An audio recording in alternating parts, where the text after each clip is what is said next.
Assalamualaikum warahmatullahi wabarakatuh. Selamat pagi anak-anak.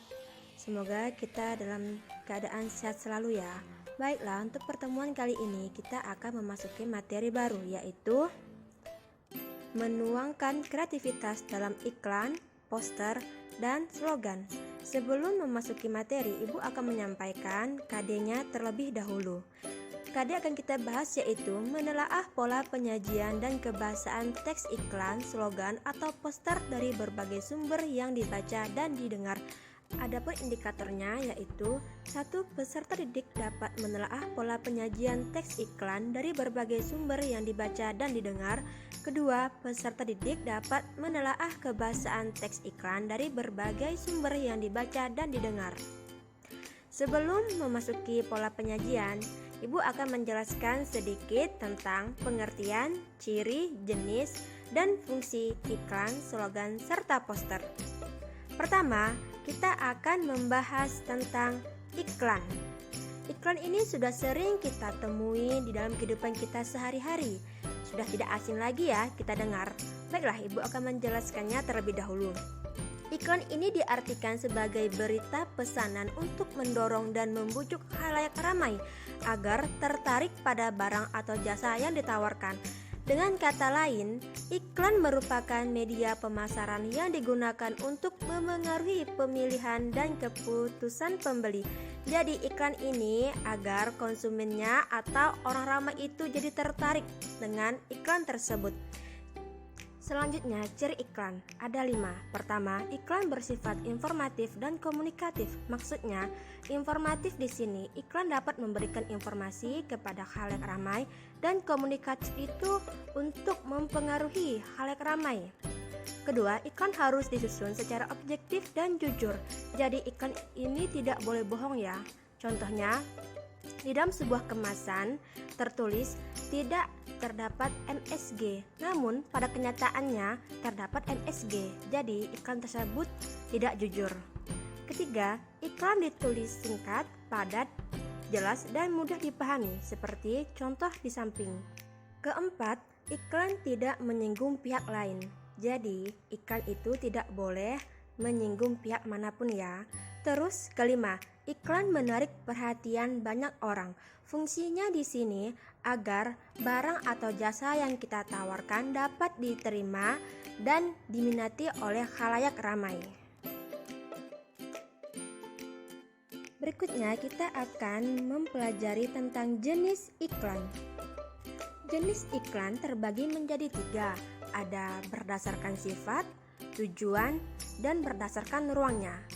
Di antara 3 poin penting ini terbagi lagi menjadi beberapa poin. Berdasarkan sifat terbagi menjadi 2. Ada iklan niaga dan iklan non-niaga.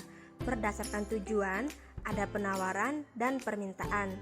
Berdasarkan ruangnya, iklan terbagi menjadi iklan baris dan iklan kolom. Jenis iklan pertama berdasarkan sifat terbagi menjadi 2, iklan niaga dan iklan non-niaga. Iklan niaga ini digunakan sebagai iklan untuk jual beli, sedangkan iklan non-niaga adalah iklan yang tidak digunakan untuk jual beli. Contoh dari iklan niaga yaitu iklan layanan masyarakat, misalnya mengajak masyarakat untuk hidup sehat. Selanjutnya, jenis iklan berdasarkan tujuan terbagi menjadi penawaran dan permintaan. Penawaran di sini adalah iklan yang bertujuan untuk menawarkan barang atau jasa. Sedangkan permintaan merupakan iklan yang meminta seseorang untuk bekerja sama dengan seseorang maupun di sebuah perusahaan. Contoh dari iklan permintaan ini seperti iklan penawaran kerja atau lowongan kerja. Selanjutnya, jenis iklan ketiga berdasarkan ruangnya terbagi menjadi iklan baris dan iklan kolom. Iklan baris ini adalah iklan yang tidak berisikan gambar dan terdiri dari beberapa baris. Biasanya digunakan untuk penawaran kerja, barang, maupun jasa.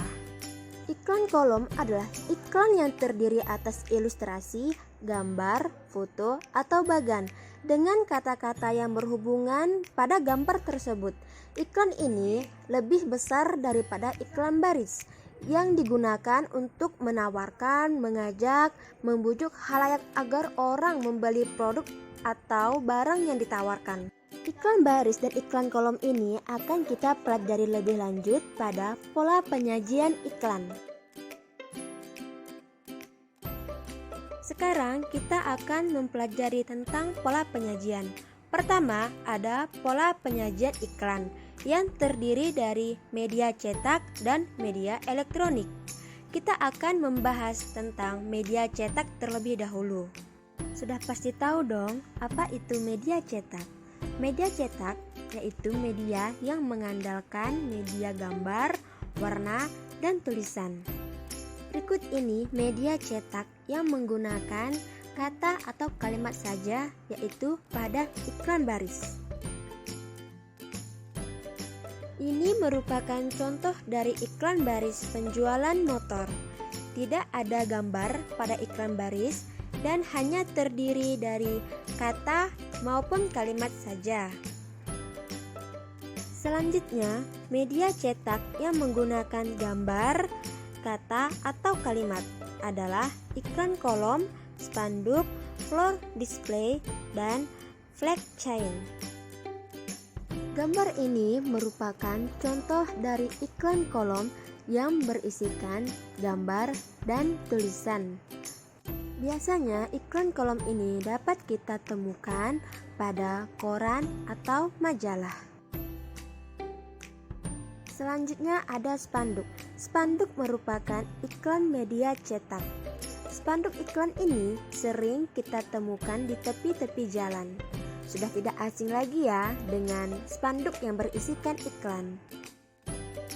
Selanjutnya ada iklan media cetak yang menggunakan gambar dan kata atau kalimat, yaitu floor display. Ini adalah contoh dari floor display. Selanjutnya ada flag chain. Flag chain merupakan iklan media cetak yang dapat kita temui di warkop maupun konter. Selanjutnya ada iklan media elektronik. Iklan media elektronik ini bisa terdiri dari gambar dan kata atau kalimat saja, bisa terdiri dari suara saja, dan bisa terdiri dari suara, gambar, tulisan, dan gerak. Untuk gambar dan kalimat bisa kita temukan di iklan internet. Untuk suara saja dapat kita temukan di iklan radio, dan suara, gambar, tulisan, serta gerak bisa kita temukan di iklan televisi dan iklan internet. Untuk iklan media elektronik ini sudah sering sekali kita temui di kehidupan kita sehari-hari. Biasanya kalau kita lagi buka YouTube, timbul tuh iklan. Nah, itu dia disebut dengan iklan media elektronik. Yang sering main game online, biasanya tuh ada timbul iklan pada game online-nya. Itu disebut dengan media elektronik. Selain itu, iklan-iklan yang ada di televisi juga merupakan iklan media elektronik. Baru Saribi puas. Rasa fried chicken-nya puas. Kriuk crispy-nya puas banget guys. Kayak crispy asli. Apalagi porsinya jelas puas. Dari yang puas, ya Saribi puas baru. Puasnya enggak. Baiklah, cukup sekian materi yang dapat Ibu sampaikan. Nanti akan kita lanjutkan pada pertemuan berikutnya. Tetap jaga kesehatan dan pasti prokes. Assalamualaikum warahmatullahi wabarakatuh.